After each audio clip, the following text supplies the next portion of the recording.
দীপ্ত পায়ে হেঁটে আসা বাংলার বাঘিনীদের ফুল ছিটিয়ে বেলুন উড়িয়ে বরণ করে নিচ্ছে সাতক্ষীরাবাসী। দ্বিতীয়বারের মতো south Asian football federation women's championship জয়ী বাংলাদেশ নারী ফুটবল দলের অধিনায়ক ও মিডফিল্ডার সাবিনা খাতুন, ডিফেন্ডার মাসুরা পারভিন ও আফিদা খন্দকার প্রান্তিকে এভাবেই অভ্যর্থনা জানানো হয় নিজ জেলাতে।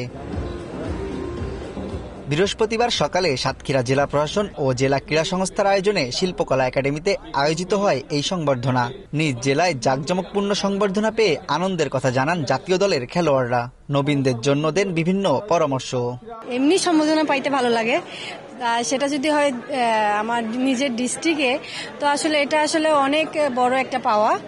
এবং এটা থেকে আমি যেমন সামনে এগিয়ে যাইতে, মানে আমারও মন চাইবে যে না, আমি যদি এর থেকে আরেকটু ভালো করি তাহলে হয়তো বা নেক্সট টাইম আবার এরকম মানে আপনাদের ভালোবাসা পাবো, কিংবা এইভাবে আসলে সবকিছু হবে। এটার মাধ্যমে আমাদের যে পরের প্রজন্ম আছে যারা খেলাধুলা করতে চায় তারা অবশ্যই ইন্সপায়ার হবে। আর পাশাপাশি এখানে অনেক মেয়েরা উপস্থিত ছিল, আমার মনে হয় এটা তাদের জন্য একটা ইম্প্যাক্ট ফেলবে।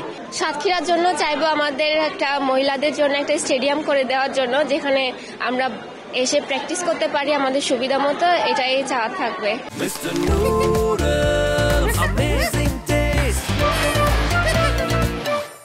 গণসংবর্ধনায় প্রিয় খেলোয়াড়দের কাছে পেয়ে আনন্দে মাতেন নবীন প্রবীণরা। বাঁধভাঙা উচ্ছ্বাস প্রকাশের পাশাপাশি ক্রীড়াঙ্গনকে সমৃদ্ধ করতে তুলে ধরেন নিজেদের দাবিও।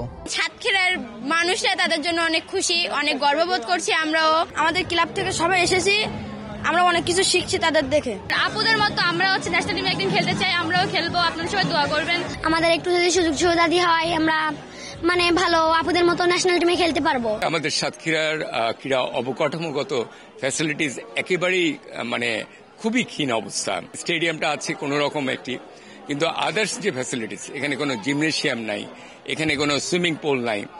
অ্যাটলিস্ট আমাদের একটা ক্রীড়া কমপ্লেক্স এখানে গড়ে তোলা দরকার। খেলোয়াড় ও স্থানীয়দের দাবির প্রেক্ষিতে জেলায় দ্রুত ইনডোর স্টেডিয়াম সহ নারীদের খেলাধুলার সুযোগ সম্প্রসারিত করতে বিভিন্ন প্রতিশ্রুতি দেন জেলা প্রশাসক।